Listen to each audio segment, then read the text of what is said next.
Salve, salve galera, seja muito bem-vindo a mais um Tudo Acaba em Business. Gente, hoje eu tenho uma convidada que vai dar o que falar. Pessoal, vocês gostam de falar pessoas? Gostam de falar do cognitivo? Tem interesse em entender melhor a mentalidade das pessoas? Como funciona isso para você? Então hoje eu vou trazer uma especialista para vocês. Psicóloga clínica, especialista em terapia cognitivo-comportamental, o famoso TCC. Eu convido e recebo com muita honra Tatiane Paula. Tudo bem? Tudo bem, Marcelo? Muito obrigada pelo convite. Ter esse espaço para falar não só de saúde mental, mas também uma oportunidade aí para que as pessoas conheçam o poder aí que existe na terapia cognitivo-comportamental, também no meio empresarial. Tatiane, isso é muito bom. Eu agradeço a tua participação, doutora, e digo mais. Hoje, principalmente pós-pandemia, o mundo mudou, Sim. né? Então, as relações mudaram, o comportamento das pessoas mudou e a gente e não só o empresário, e acima de tudo, eu acho que é muito importante deixar isso claro, o empresário, gente, apesar de muita gente colocar diferente, vou trazer uma questão para vocês. Cara, você acredita que o empresário é um ser humano? Você acredita que ele não é um super-herói? Ele também passa por momentos muito difíceis do ponto de vista de pressão, do ponto de vista, muitas vezes, ter que fazer escolhas de deixar a família de lado em prol do próprio negócio. Então, eu gostaria que vocês entendessem o quanto é importante, você que é empresário, você que é diretor de empresa, você que é um colaborador, você que é pai, você que é mãe, o quanto é importante você ouvir uma especialista no tema como a doutora Tatiane. Doutora, para começar, eu gostaria que você falasse do que a pandemia agravou nas pessoas. Porque, por exemplo, aquela pessoa que já tinha alguma tendência a ter algum processo psicológico, aquilo foi agravado. Pessoas que talvez não tivessem esse tipo de comportamento passaram a ter um isolamento social, também mudaram. As relações de trabalho, porque as pessoas passaram a trabalhar em casa, mudou, porque você começou a viver mais com a sua família, né? Sim. Então, e você teve que aprender a trabalhar, viver com a família, conviver com o filho e tal. Então, assim, gostaria que você fizesse um apanhado desse cenário pós-pandemia, do ponto de vista psicológico. É muito importante abordar esse tema, né, da pandemia, porque mudou muito o cenário, principalmente das pessoas que passaram a fazer o trabalho home office. Então foi muito, na verdade, uma cobrança da própria pessoa em ser mais produtiva, falando ali das pessoas que são os colaboradores. E essa ideia de suprir uma expectativa, né, dentro desse esquema do meio corporativo adoeceu muitas pessoas. O que se via muito durante a pandemia eram só catástrofe. Então, se você ligava a qualquer tipo de meio de comunicação, existia catástrofe, empresas fechando, é um caos. Quando as pessoas tinham garantido esse trabalho home office, elas estavam com uma tendência de produzir cada vez mais para não perder esse espaço que seria, podemos dizer, ali na mente dessas pessoas de privilégio. Poxa, eu tenho um trabalho, eu tenho uma empresa funcionando. Então, o nível de exigência emocional foi muito maior. Hoje, o cenário nós temos o trabalho híbrido, que também as pessoas estão com esse senso de urgência, de entrega de um trabalho performando muito mais e deixando de lado, como você iniciou a nossa conversa, as outras áreas da vida. Então, somos a mesma pessoa em diferentes papéis. Mas a tendência que as pessoas estão depois da pandemia é entregar muito mais esse lado profissional e deixando um pouco de lado a vida pessoal. E isso acarreta, consequentemente, de uma maneira muito impactante na vida, na saúde mental da pessoa, porque você iniciou a nossa conversa dizendo empresários são pessoas, né, também. Então, precisa ter equilíbrio, minimamente um equilíbrio. Trabalhar é bom, se dedicar a novos negócios é ótimo, ter esse tempo para você desenvolver o teu lado melhor criativo, de tomada de decisões, também é muito importante. É ótimo, mas você também precisa ter ali um ponto de exigência, sempre vai ocorrer quando você está tomando esse espaço inicial para quem está começando a montar uma Sim, claro. empresa, mas precisa ter flexibilidade e um mínimo de equilíbrio também nas outras áreas da vida.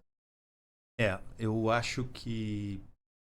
Eu acredito que hoje a gente vive um momento. Isso eu não estou só me referindo ao empresário, ao ser humano.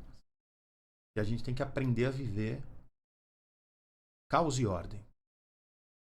Eu gostaria que você falasse a esse respeito, porque é impossível no mundo atual, moderno, com as mídias sociais, com os celulares, tanto impacto e tal, você não passar por isso praticamente todos os dias.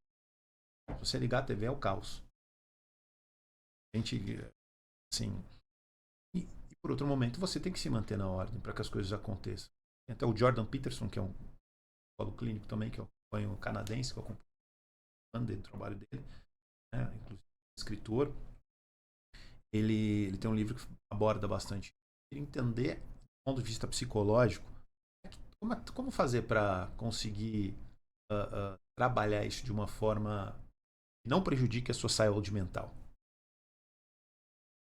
O mundo, ele pode estar ali caótico, usando o exemplo da pandemia e usando também o público que nos assiste, né? São empresários, pessoas do meio corporativo. Aconteceram sim coisas que foram muito catastróficas, e por mais que o meio está catastrófico, você precisa ter clareza aonde você quer chegar. Quais são os seus planos e perspectivas futuras? O que você está fazendo no tempo presente que depende de você? E o que depende também dos seus outros colaboradores, das outras pessoas que você pode contar para manter minimamente a sua empresa funcionando, operando. Se você tem clareza disso que você está trilhando no seu caminho profissional, desse gerenciamento dos seus projetos e perspectivas futuras, você gerencia melhor essas emoções. Porque, por exemplo, um dos quadros mais comuns com grandes empresários que eu acompanho é o padrão de ansiedade generalizada. E o que é o característico da ansiedade? É uma tendência de pensamentos distorcidos, catastróficos, negativos, automatizados, que fica na mente dessa pessoa, de algo que não é real, né? Tanto é que dentro do consultório eu sempre vou conduzir essa pessoa, o que a gente chama isso de uma técnica que se chama questionamento socrático, e eu convido a todos vocês que estão assistindo para também fazer isso cotidianamente. Qual a evidência, Marcelo, que você tem de realidade que estes pensamentos que você tem são reais? E aí você começa a fazer um questionamento. Eu gosto muito também do concreto. O Marcelo está usando aqui um caderno, ele está fazendo algumas anotações. E somos aí da geração, anos 70, 80, não vamos revelar a idade. A gente trabalha com digital, mas né, somos muito concretos. E o processo psicológico, ele acaba aqui se tornando mais funcional quando você passa a colocar ali o campo das ideias em alguma coisa mais concreta. Então, o questionamento socrático ele ajuda muito nesse processo. Quais evidências de realidade que apoiam ou não esse meu pensamento de que isso que eu estou pensando, de repente, catastroficamente, é real? Quanto que isso é real ou não? E aí você fazendo ali uma balança decisória, você vai chegando a conclusões reais, mais estruturadas e desmistificando esses pensamentos que a priori eram super distorcidos. Muito, muito bem colocado, doutor. Aliás, eu sou um socrático. Antes de ser uma. Eu digo que eu vivo a filosofia do lifelong learning, que é o aprendizado ao longo da vida, que a gente fala muito isso. O pai disso, o professor disso, é Sócrates. Né? Só sei que nada sei. Sócrates era o cidadão reconhecidamente mais inteligente da geração dele. E, Demais, né, demais. muito acima. Você tem duas pessoas na história, saiba, que tenha antes e pós. Jesus Cristo e Sócrates. Né? Então você tem na filosofia o marco de Sócrates, que é o período pré-socrático e pós-socrático, e Jesus Cristo. Né? Então, assim, olha a importância do que ensinava Sócrates há tanto tempo. As coisas evoluem, mas o ensinamento ele é milenar, digamos assim, né? De muitos e muitos anos aí, centenas de anos aí, isso se concretizou. Você estava falando outro dia algo muito interessante para mim, que é a parte psicológica. Mas para que o paciente seja atendido, primeiro ele precisa passar por um processo de aceitação ou de entender que ele tem um problema. Então, assim, eu sou muito crítico e eu sou entusiasta do trabalho psicológico, da psicologia, psicanálise, de várias dessas áreas. Eu gosto muito, leio muito. Mas eu entendo que ainda existe muita brincadeira fora de hora sobre o tema, preconceitos, estigmas que afastam as pessoas, você pode falar isso de uma forma muito mais assertiva, de um tratamento psicológico. E aí eu pergunto, cara, quando você tem problema no coração, você não procura um médico? Tá, um cardiologista? Você não vai no oculista? Qual o problema? Por que esse tipo de preconceito ainda existe? E aí, esse tipo de preconceito mata. Quando eu fui procurar psicologia, eu estava passando por um transtorno chamado transtorno de pensamento acelerado. É isso, doutor? E é muito próximo ali de uma ansiedade, alguma coisa, né? Talvez a mesma coisa. E eu gostaria que você, como especialista, trouxesse. Eu sou completamente a favor que as pessoas devam passar por um TCC, por uma psicóloga com frequência. Né? Eu acho que isso é fundamental que aconteça. Eu gostaria que você, como especialista, colocasse os prós, né? O porquê todas as pessoas, a maioria das pessoas, deveriam ter um acompanhamento psicológico. Muito importante isso que você trouxe no seu discurso sobre a questão dos estigmas sociais em relação ao tratamento da saúde mental. É muito comum ouvir alguns estereótipos bem ruins quando se faz necessário um mínimo de estabilização, principalmente quando se tem, eu citei aqui, transtornos, que é o transtorno de ansiedade. Qual que é o primeiro sinal do transtorno de ansiedade? Os pensamentos, que anteriormente, que são catastróficos, aleatórios, irrealistas, mas também tem alterações no sono, alteração no humor. Então, essa pessoa, ela precisa de estabilidade. A terapia cognitivo-comportamental, ela vai trabalhar esse conceito, pegar esse comportamento que ele é desajustado, ele é disfuncional, para um comportamento mais estruturado. Porém, até chegarmos a este ponto, às vezes a gente precisa também do apoio psiquiátrico. Quando eu recebo pacientes, principalmente do meio empresarial, e eu recomendo, olha, você não está conseguindo minimamente cumprir as suas AVDs, as atividades de vida diária. Você tem um nível de comprometimento na sua tomada de decisões, né? Você não está conseguindo minimamente estruturar e organizar as coisas que você considera importantes para conduzir ali um mínimo de qualidade de vida e também a empresa, né? Falando desse grupo que está nos assistindo. Claro.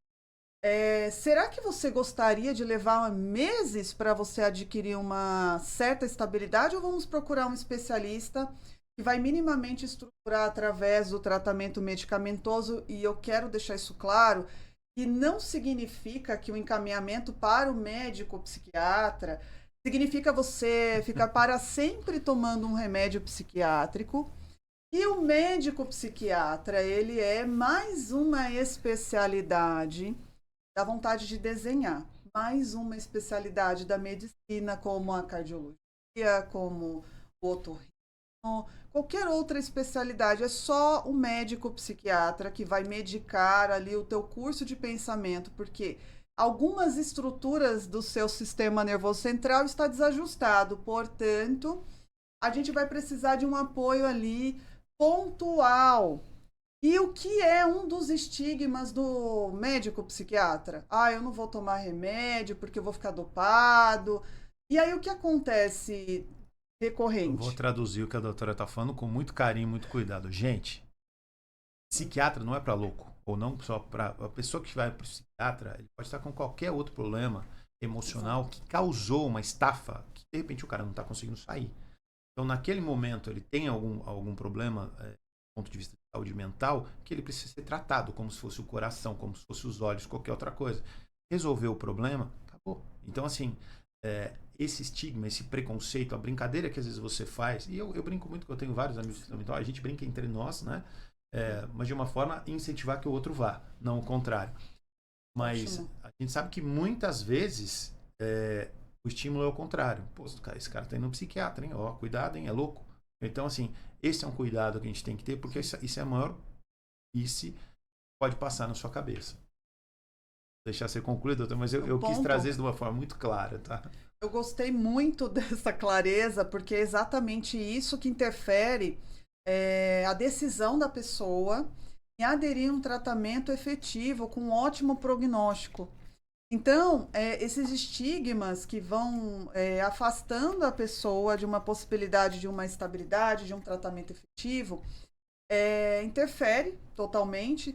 E tem um outro estigma também que nós conversamos, inclusive no bastidor, é a associação do homem que procura um tratamento psicológico e psiquiátrico como uma pessoa fraca. É o problema. É um problemão isso, porque realmente estruturalmente na sociedade o homem ele foi forjado para ser o cara forte, não demonstra emoções ou que não é afetado por nenhum tipo de emoção que é, o deixe mais fraco, podemos dizer assim. Fragilizado, né? Uma pessoa fragilizada, ela pode estar fragilizada por situações de vida pessoal, por exemplo. Não é porque você é dono de uma Ah, empresa ou claro. sócio, você não é afetado porque seu filho está doente, por exemplo. Alguém da sua família está num leito de morte. Claro. Ou porque você está passando por um processo de luto ou separação.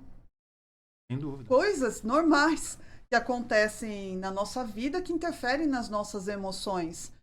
E eu percebo que isso também é mais um estigma que interfere na tomada de decisão, né, de uma pessoa a procurar um tratamento minimamente efetivo. O que acontece no meio empresarial, eu estou adorando estar aqui, gente.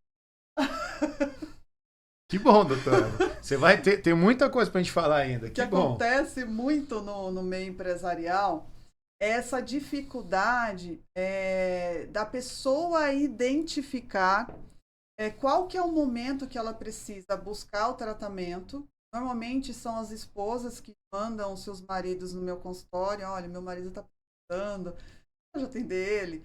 Eu acho que podia partir da própria pessoa também, Claro. mas enfim, tem muitos homens me Às vezes não é procurando. fácil identificar também esse problema. Você não É. identifica. Então a rede de apoio é importante, né? Minimamente você ter pessoas de confiança no seu entorno para te conduzir, para te ajudar e para te orientar. E uma vez que você entendeu a importância de. Isso é muito importante. Uma vez que você Olha o entendeu. corte aí, gente. Olha o corte aí, gente. Uma vez que você compreendeu que você precisa de apoio, de um direcionamento profissional, cuidado com o imediatismo. Vai falar um pouquinho sobre Vamos isso? falar, claro. Porque a tendência, principalmente no meio empresarial, é buscar alguma coisa, uma imersão que acontece um final de semana, uma semana, 2 dias, e as estruturas psicológicas que interferem nesse estado que você identifica que você precisa de apoio profissional, não vai ser uma imersão que vai te conduzir, que vai te orientar e que vai realmente, efetivamente estruturar você. Então, um dos pontos que também interfere da pessoa procurar apoio psicológico é outro estigma que a psicologia não existe, que dentro da psicologia não existe uma alta. E a terapia cognitivo-comportamental trata-se de uma técnica totalmente estruturada e com profundidade com começo, meio e fim. Então, nesse sentido, você vai estruturar minimamente tudo aquilo que for dentro da sua necessidade e muitas vezes em curto espaço de tempo. Eu já tive um empresário, por exemplo, argentino. Ele ficou comigo apenas 2 meses, ele não queria receber alta e eu falei, tchau, você já tá bem. Então, assim, eu Você quero... tá querendo colo ali, doutora. Então, na verdade, minimamente estruturando a sua necessidade, você não precisa buscar nenhum tipo de imediatismo. Porque, na verdade, o imediatismo não vai te levar a nenhum tratamento efetivo. E aí vai só maquiar uma coisa que ficou ali. Você já ouviu falar aquele termo jogar debaixo do tapete? Ah, sim. A sujeirinha? Né? Então, quando você cuida e gerencia de uma empresa, você olha todos os detalhes. E por que você não faz isso com a sua saúde mental? Por que você precisa ser imediatista na sua saúde física e mental? Por que você se coloca em segundo plano? Eu lendo um livro do Jordan Peterson, já falei que eu sou fã, gosto muito da literatura dele, fala a respeito de jogar embaixo do tapete. E fala de um monstrinho, né? Ainda tem um monstrinho que ele olha lá no quarto dele e fala, pai, tem um monstro no meu quarto.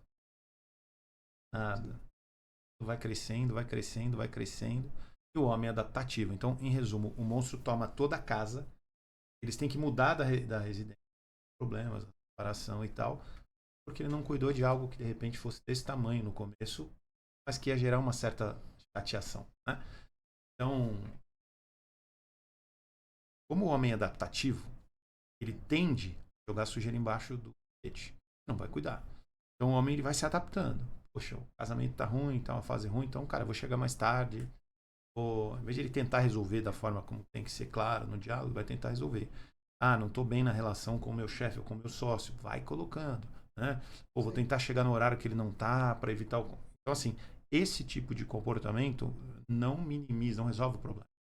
Então vai gerando, e todo mundo faz isso. Em geral, a gente escolhe, né, quais lutas a gente vai querer disputar. Mas, em geral, quando você começa a colocar sujeira embaixo do tapete, o que costuma acontecer? O monstro que sai dali de dentro, depois é muito difícil de você reconstruir. E por isso, muitas vezes, você começa negócios em uma relação de amizade, né, e aquilo acaba com a amizade. Porque aquela relação de proximidade, de confiança e de você sentar... O que é um amigo para mim? É um cara que você vai... Quando você tem alguma coisa, você consegue conversar com ele de forma franca. Né? E aí, a partir do momento que ele vira seu sócio, chega em determinado momento, você já perde essa questão mais franca, essa liberdade de falar. E aí, o que acontece, doutora? Ótimo.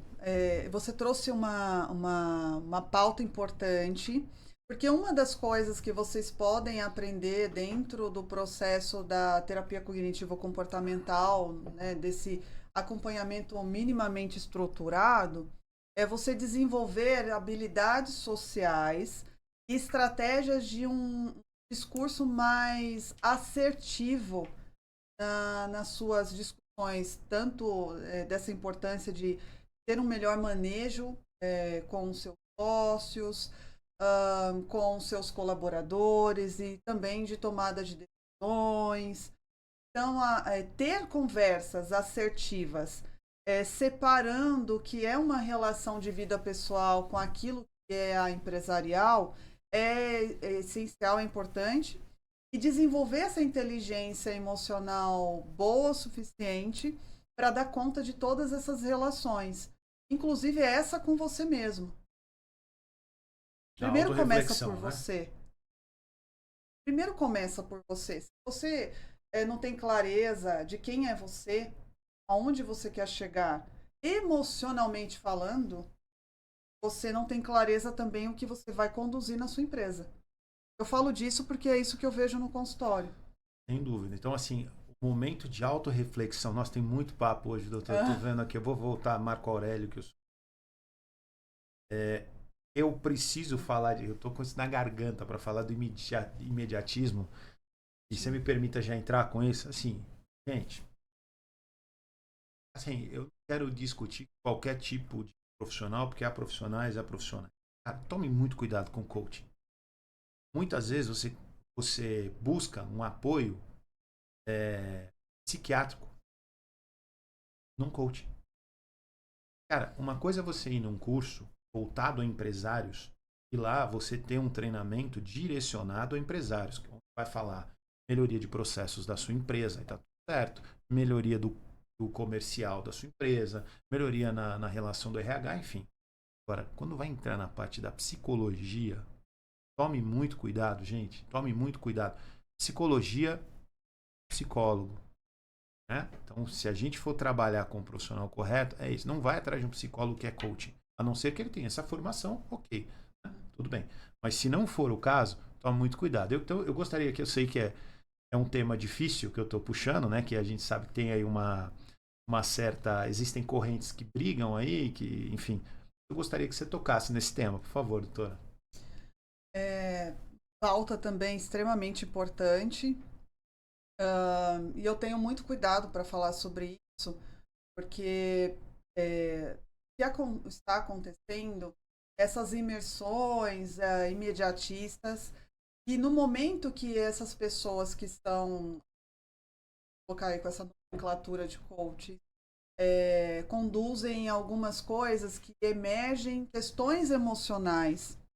E como eles não têm um preparo bom o suficiente, estruturado o suficiente para imergir algumas emoções nestas imersões que acontecem, e normalmente é um grupo grande de pessoas, e o foco deveria ser alguma coisa ali, pontual, empresarial, quando emerge algumas coisas emocionais, fica um pouco solto, e a pessoa sai dali, a princípio, energizada, motivada, eu vou colocar muitas aspas, porque isso não se sustenta a longo prazo. Isso é uma coisa imediatista, como se fosse um apaixonamento. Quando a gente se apaixona por alguém, a gente tem uma empolgação inicial. Mas depois, se Bem você não tem colocado isso. uma racionalidade mínima, você entra numa relação que não é para você.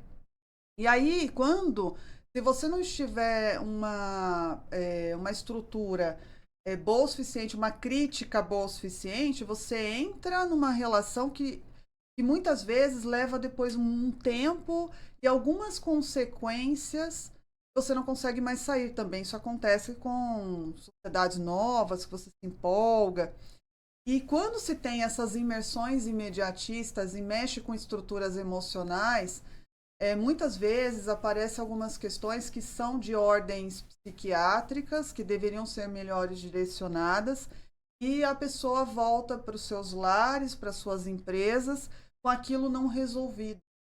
E vai tomando algumas decisões e pegando essas dinâmicas motivacionais e aplicando de uma forma que eu chamo assim, muito laissez-faire, muito solta, pouco estruturada e prejudica com certeza, questões também profissionais. Eu recebo muita história dentro do consultório de consequências dessas questões aí de imersões, em que a pessoa, inclusive, teve a sua relação conjugal super prejudicada. Eu imagino. E outra coisa. Isso é um dos pontos, mas também já aconteceu de sociedade dissociar, né? Porque, eu Sim. tive uma experiência maravilhosa. Gente, é como, sei lá, Eu vivi isso recentemente. Eu vi uma situação bem. Eu passei por um amigo que passou por uma situação muito parecida com o que você está falando. A sócia dele passou por imersões. Ele voltou e falou: não quero mais sociedade, você caminho e tal. Como isso? Mas ali foi uma coisa muito. Como é que eu vou te dizer? Muito. Muito rasa, né? É que tá, o conhecimento é raso.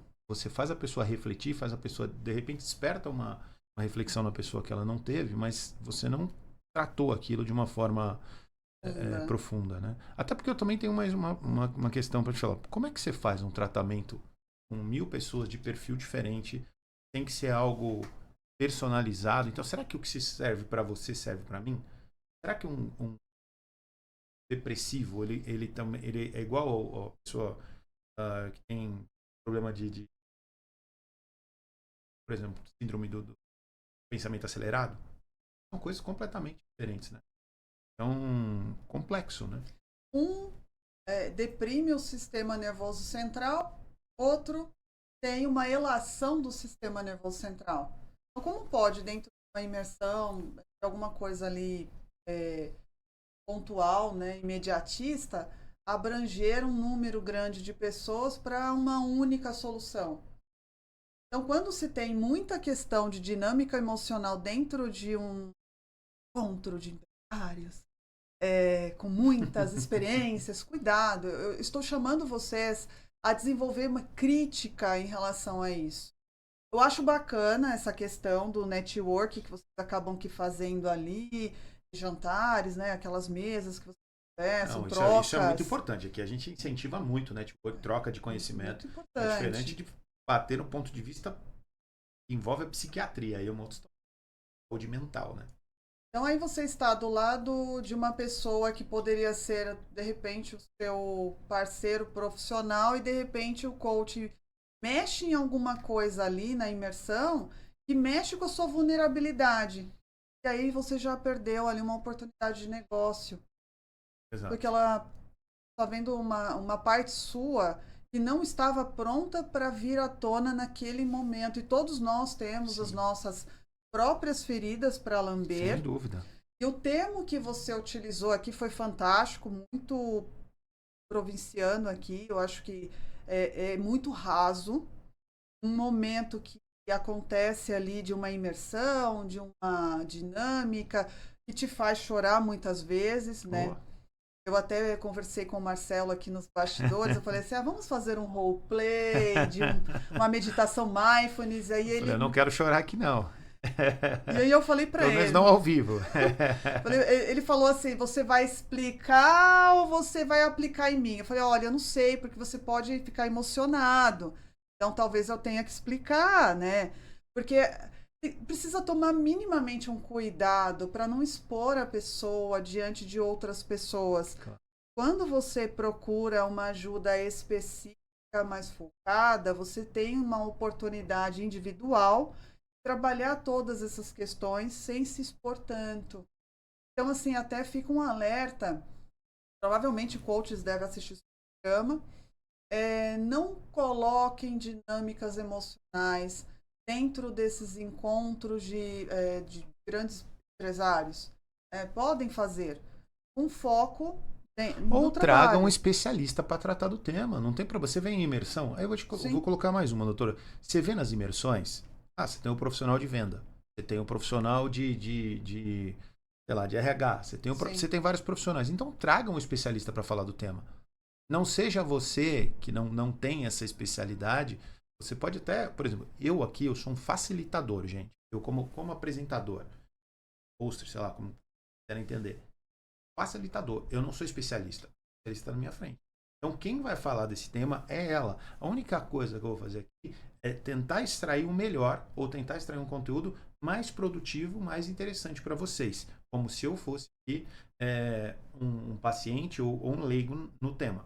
Né? Então, assim, dentro de uma imersão, isso poderia ser trabalhado. Né? Então, traz um profissional, por exemplo, quem faz muito isso aqui no Brasil é o Daniel Goleman, né? que escreveu, aliás, um livro muito interessante sobre a gestão das emoções e a diferença entre inteligência emocional, o QI e o QE, né? O conceito de inteligência e inteligência emocional, onde ele aborda que a inteligência emocional hoje ela é muito mais importante para um profissional do que o QI em si, né?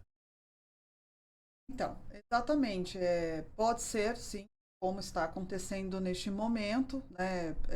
A pessoa que está montando ali esse espaço, reunião de pessoas interessadas em fazer negócios, que minimamente se tem uma pessoa ali com uma formação específica em saúde mental, para conduzir melhor as coisas, e muito provavelmente um profissional sério de saúde mental jamais iria expor grande número de pessoas a emoções tão íntimas. Sim, claro.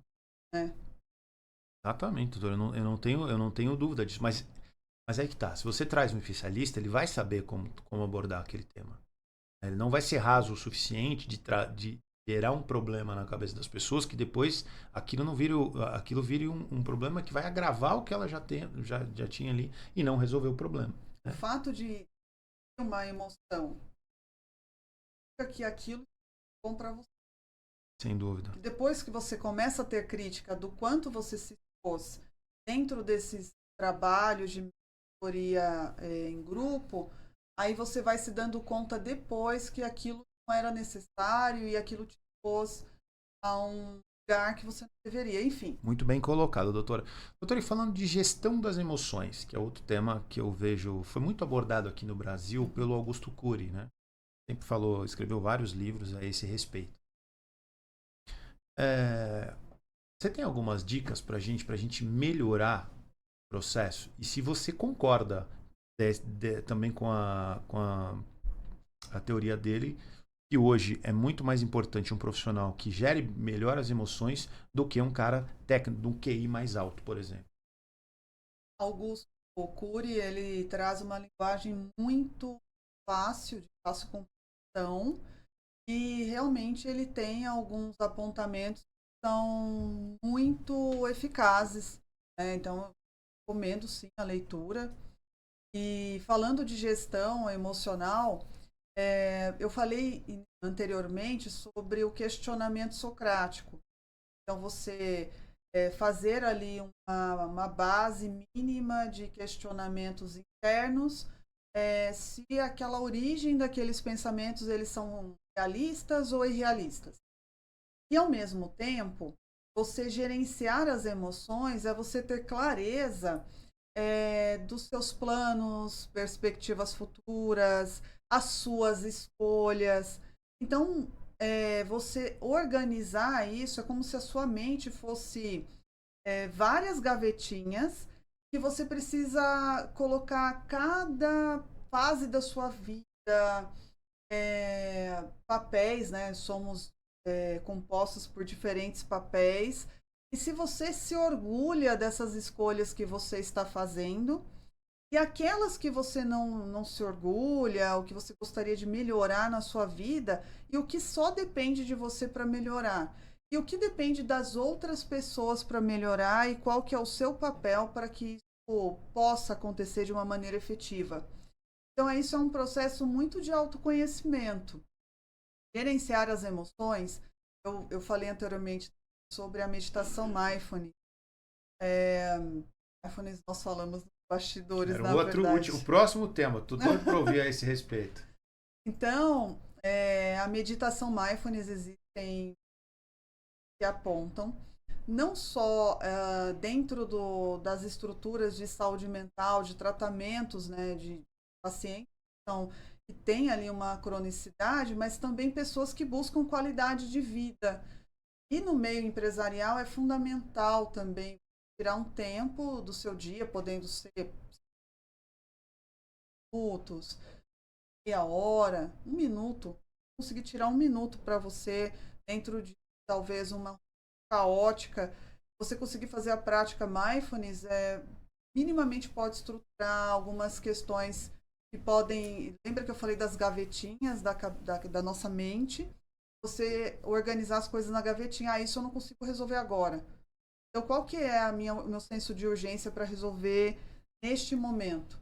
É trazer a meditação mindfulness, é também um recurso para você organizar e tentar gerenciar as suas emoções. Peço perdão a quem está nos assistindo, porque eu sempre gosto de citar a fonte. Mas eu vou citar aqui um estudo que eu li, mas eu não me recordo a fonte. Se eu lembrar, se eu conseguir encontrar, vou colocar na descrição. Eu vi um estudo recente, diz que a meditação mindfulness, e você que é mindfulness, e você que é empresário, eu sei que muitas das atividades do empresário, elas são ligadas ao cognitivo. Ou seja, ele vai para a academia porque ele quer melhorar o cognitivo. Não é nem porque ele está pensando na saúde, é porque ele está pensando como é que eu vou ser criativo, como é que eu vou ser mais rápido, como é que eu vou aguentar mais tempo. E aí, nesse estudo, diz que existe uma comprovação científica que a meditação é capaz de melhorar a sua performance cognitiva. Aí tem toda uma explicação, eu não sou especialista, não sou capaz de trazer aqui da forma mais clara, Mas você acredita nisso, doutora? Sim, antes de tudo, o processo ele precisa você cuidar da saúde mental, também corrobora para a saúde física, né? Então, estão super interligados. E você falou um ponto importante, o empresário ele olha mais o que eu faço para melhorar a minha performance no trabalho, nas minhas tomadas de decisões. Eu acho que você tem que olhar também para a questão de um todo, né, de todo um contexto. Eu cuido da minha saúde física e mental, e eu também, automaticamente, eu estou cuidando de todos o que estão ao meu entorno, né? A empresa que eu gerencio, a família pelo qual eu faço Sim. parte. E você falou do exercício. Normalmente, a pessoa, ela, de novo falando do imediatismo, eu quero ter uma boa apresentação no consultório, ter uma boa apresentação, né? É, pensa que você construindo uma rotina saudável, as estruturas do sistema nervoso central têm uma tendência de ter uma melhor organização. Isso eu estou falando da questão mental. Mas a condição física, você constrói músculos para te levar para uma outra fase da vida. Isso eu acho tão bonito. Que se você gostaria de ter uma vida de qualidade, é, saudável, pensa que os músculos que você está construindo ali diariamente, não de uma maneira imediatista, porque tem pessoas que vão recorrendo a remédios Milagrosos. milagrosos, né? Eu não vou falar dos remédios, né? Acho bacana, mas tem muitos remédios que aceleram essa apresentação mais bonita, podemos dizer Sim. assim, imediatista. Isso é uma tendência de ser humano mesmo, buscar alguma coisa ali que traz um resultado. Por que vocês, empresários, não canalizam todo esse senso de urgência no negócio? E dentro da saúde física e mental, deixa acontecer naturalmente, vai levando de uma maneira mais tranquila. Tem um samba, né, que fala disso. Exatamente. Eu falei de samba, gente, porque as pessoas elas têm uma tendência também a não relaxar. O que você gosta de fazer? Também faz parte da saúde mental. Revelação Xande de Pilares. Estava tentando lembrar o nome. Revelação Xande de Pilares. Veio isso na minha mente agora, porque esse final de semana eu saí com uma amiga e aí tinha um samba lá Ó, que tocando. legal. Lembrei. Gostoso. Precisa também, né? Aliás, muito bem colocado isso, doutor, esse Sim. ponto. O empresário, muitos deles, e eu faço parte disso, confesso. Diz o seguinte, a vida é feita de sprints. Então tem momentos na vida que você precisa estar focado. Eu vou te falar uma coisa que eu estou passando atualmente, então eu nem vou terceirizar, mas eu sei que muitos dos meus amigos passam. Cara, nesse sprint de hoje, o meu foco, meus negócios. Eu abri alguns negócios novos e eu estou muito focado nisso. Então eu cheguei à conclusão que nesses últimos próximos 6 meses, ou dentro de um período de 6 meses, que eu já estou nisso, o meu foco número 1 serão os meus negócios. Então, assim, eu tenho realmente sido muito pouco, usufruído muito pouco de momentos de lazer. E quando eu estou nesse momento de lazer, isso é o que é o pior, eu fico com a cabeça, poxa, eu deveria estar trabalhando, eu deveria estar produzindo, eu deveria estar fazendo tal coisa, e estou aqui. E às vezes eu não aproveito ao máximo aquele momento. Então eu gostaria que você falasse a respeito disso, sobre esse comportamento. Não é bom o cara que só pensa também. Aliás, isso é terrível. Aliás, para mim isso é ainda pior. Só no comportamento de viver uma vida hedonista, né? Exatamente voltada para a diversão, para os prazeres da vida. Mas também quando você faz o que eu estou passando nesse momento, praticamente corto quase todas as relações que não estejam voltadas ao meu foco, você deixa de surfar uma onda família, de amigos, de lazer, e isso acaba também gerando uma crise de ansiedade, algumas coisas assim. Eu faço, né? Eu preciso, né? Falando sobre isso, veio um paciente sonho. Ele falou do prejuízo nas relações do empresário, um prejuízo nas relações porque ele ficou ali focado nessa empresa, na nova sociedade e foi deixando passar esses momentos que seria para estar com a família, com os amigos. Eu diria é assim, pensa no equilíbrio. E a gente falou anteriormente da questão de você desenvolver habilidade social boa o suficiente para você ter um diálogo mais assertivo. Então, você pode desenvolver ali, sim, esse tempo focado no trabalho, e isso realmente, em alguns momentos de vocês, é importante. Mas vocês precisam ter uma conversa assertiva, combinados com a família, com os amigos, que isso vai acontecer e quanto tempo isso vai acontecer. Vocês precisam se dar esse tempo, porque se você não fizer isso, você vai se perdendo nesse controle emocional. E aí você vai se perdendo, vai tendo prejuízo nas relações. Me veio agora aquele filme que é muito antigo, o Clique. Muito legal esse filme, muito legal, sensacional. O que ele valorizou ali? Gente, esse filme é... Os Ó, resultados, tô né? arrepiando aqui. Ele desvaloriza 100% o processo e ele só quer saber do resultado. Ele Muito teve bem, resultado. Você viu o a vida final? dele passou, ele acelerava todos os momentos difíceis, né? Exato. Ele acelerava o momento com a esposa, ele acelerava o momento ali do cachorro, da interação com os filhos, e realmente ele teve resultado. Mas é assim que você quer chegar no É, final da muito sua bem jornada? colocado. Nós precisamos, assim, depois da pandemia, por isso que eu falei assim, tudo que eu faço na minha vida precisa ter significado. Eu tive perdas, como muitos teve perdas também na pandemia, e eu me propus a me tornar um ser humano melhor. Fazer a vida valer a pena. Não significa você ter só na diversão, mas você estruturar quando é o momento de levar alguma coisa ali importante, um grande projeto, quando é um momento para você também desfrutar desses momentos que também são tão importantes quanto. Porque de nada adianta você me clique, alcançar o que você deseja e naquele final, naquele momento do resultado alcançado, você está sozinho. Então, nem 8 nem 80. Nós falamos disso no nosso bate-papo anterior. Ser flexível, ter equilíbrio, né?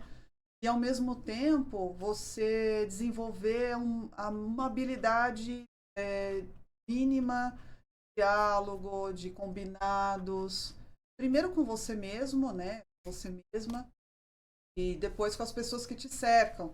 Isso que é importante. Quem é a sua família? Quem são seus,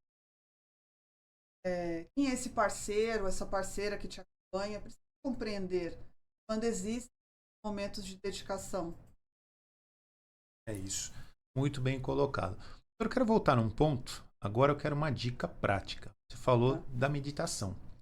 Você disse que às vezes não precisa passar horas fazendo uma meditação, né? Às vezes alguns momentos do seu dia.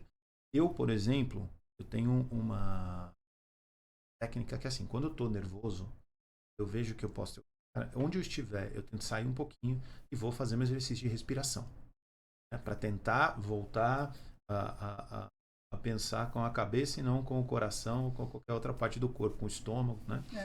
Eu gostaria que você explicasse um pouquinho o que é efetivo, como fazer isso, tanto como incluir na sua rotina, que pode ser uma rotina maior, de 15, 20 minutos, sei lá, ou algo pontual em momentos que você está passando por dificuldades ou está vendo que o estresse está te consumindo.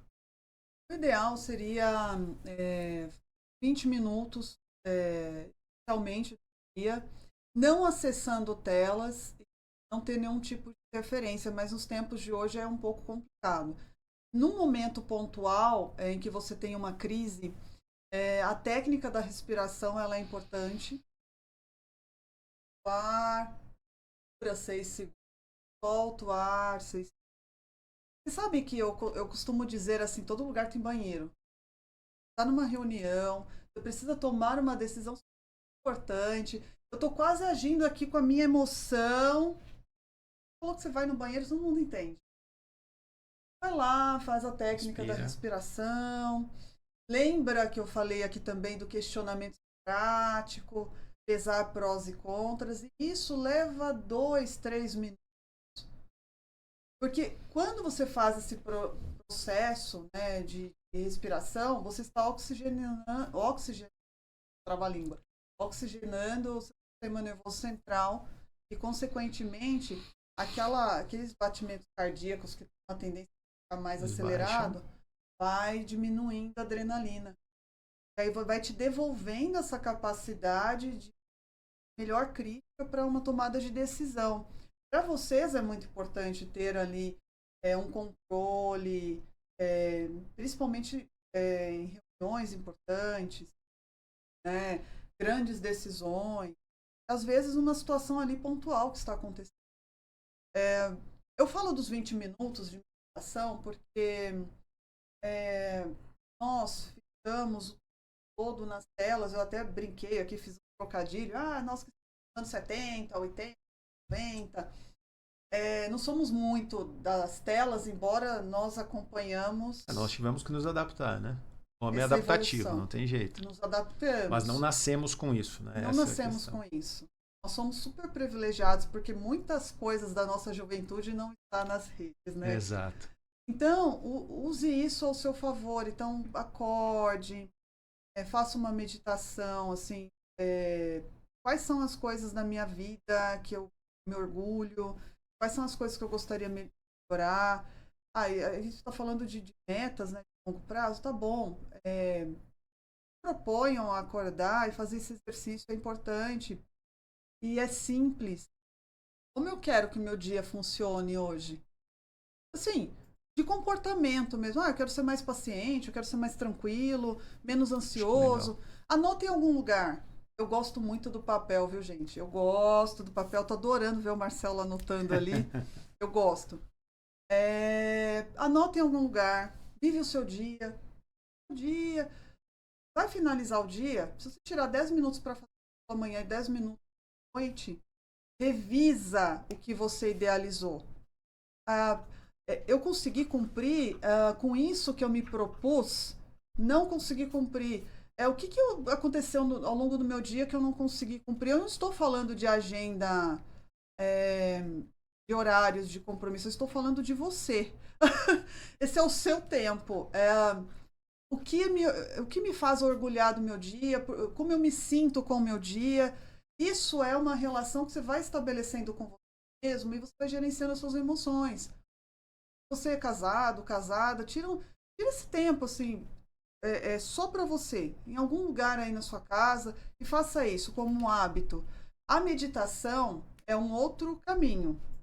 Não é isso que eu estou dizendo. Isso aqui é um exercício que qualquer pessoa pode fazer cotidianamente.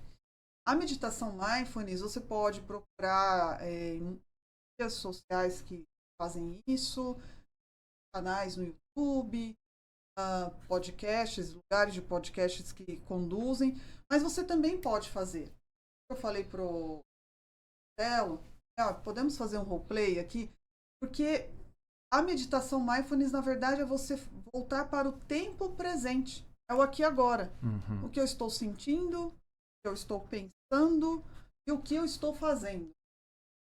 Faço essa pergunta o tempo todo. O que eu estou pensando, o que eu estou fazendo. Muito bom, doutora.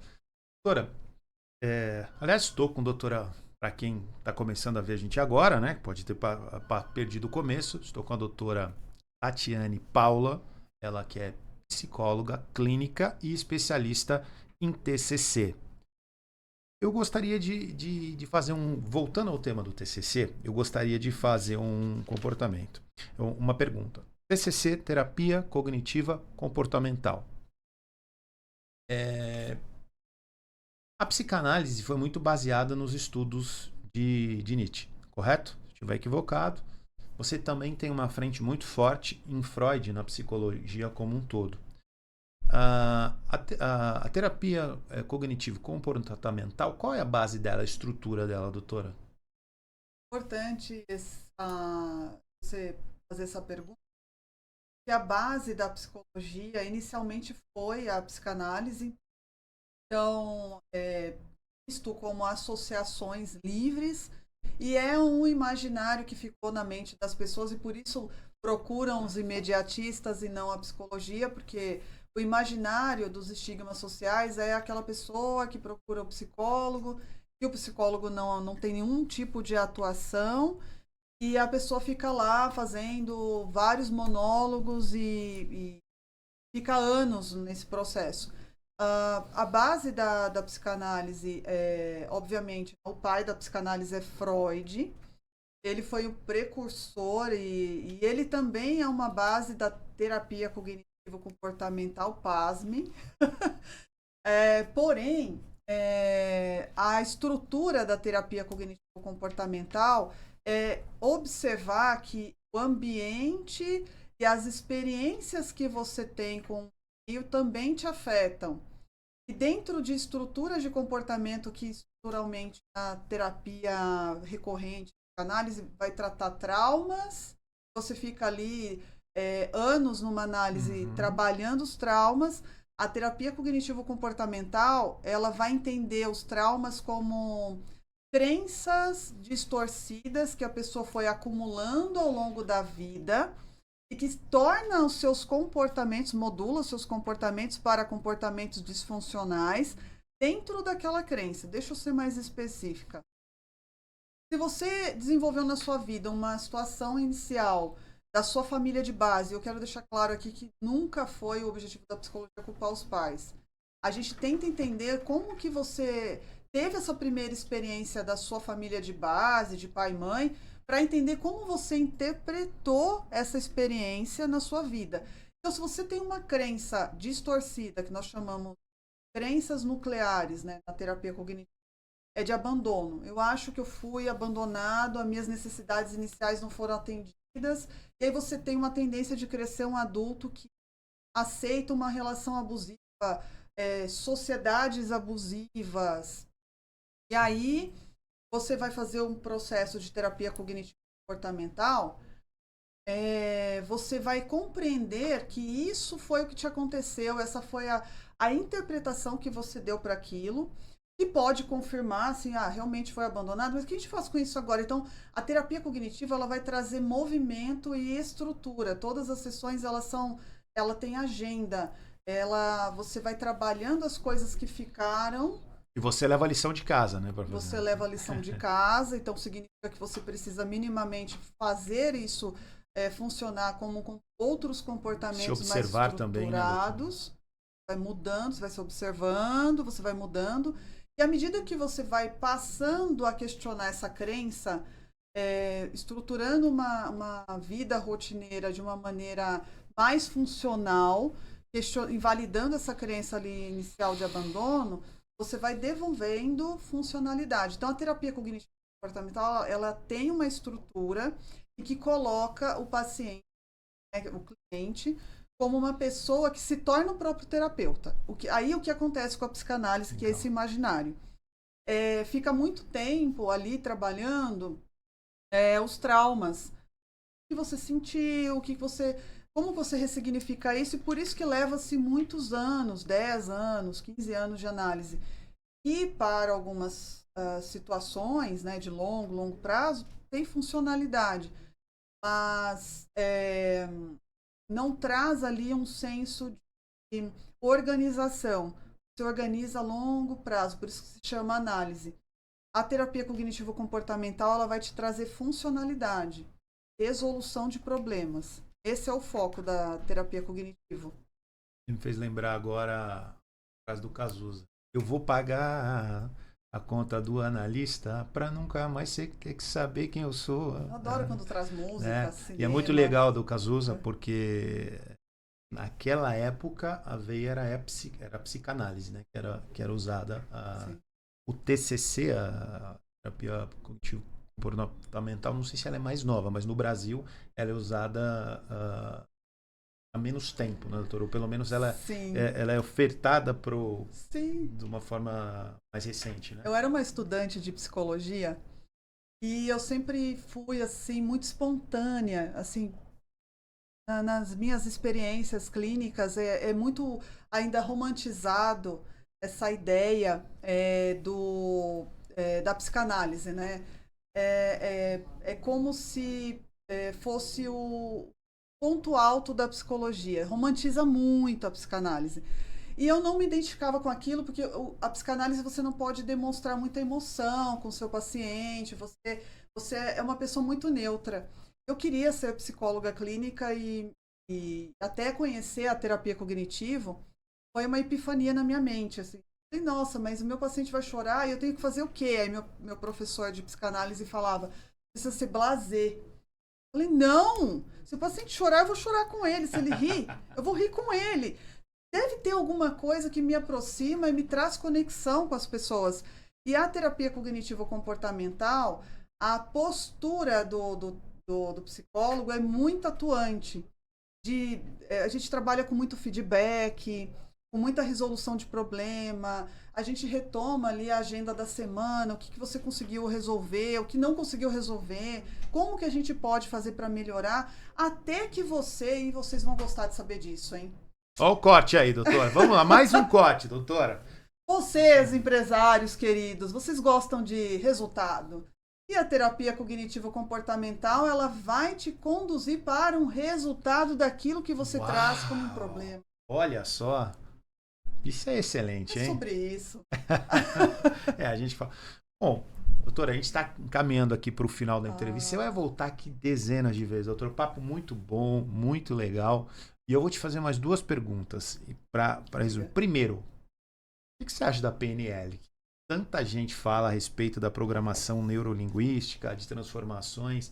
E você falando a respeito, você me lembrou de um profissional que tentou me vender a PNL e ele fez uma comparação com o TCC, né? A terapia cognitiva comportamental. Queria primeiro que você falasse a esse respeito. O problema pode ser polêmico ou não. Tá na sua mão a resposta. É um pouco polêmico, com certeza, porque nós falamos de conceitos rasos.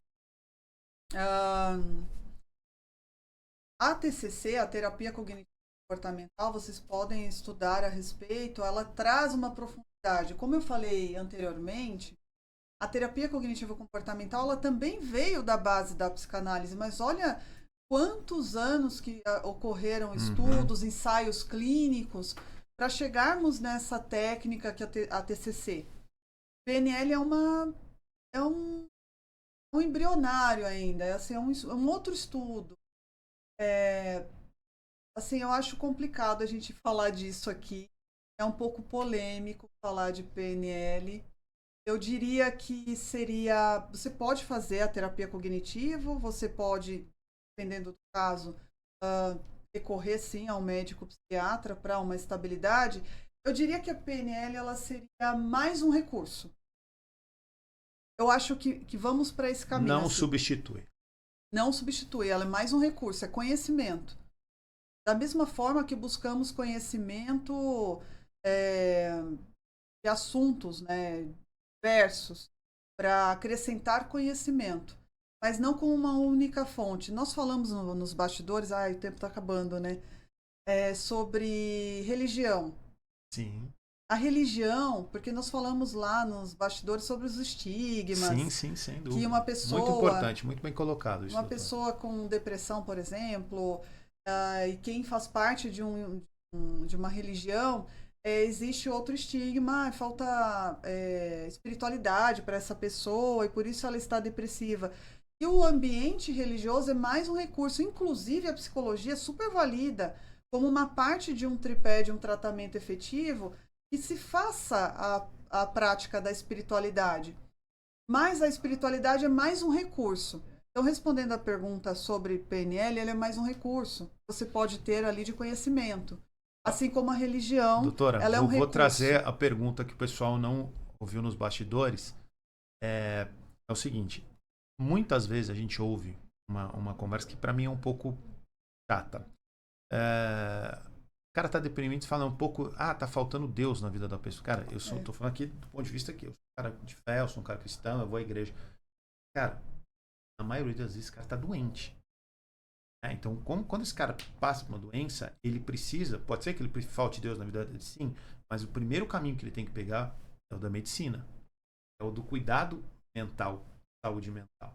Posso Né? E complementar? aí você cria aí um estigma, mais um estigma, que esse cara vai passar, ó, falta Deus na vida dele. Cara, gente, cuidado. Eu vou complementar o que o Marcelo falou. Primeiro, não é a medicina. Olha, eu tô sendo polêmica hoje, né? Uhum. É conjunto. É assim, ó. A espiritualidade, a medicina, a psicologia. A psicologia é ciência e profissão. Sim. E o pastor, o padre,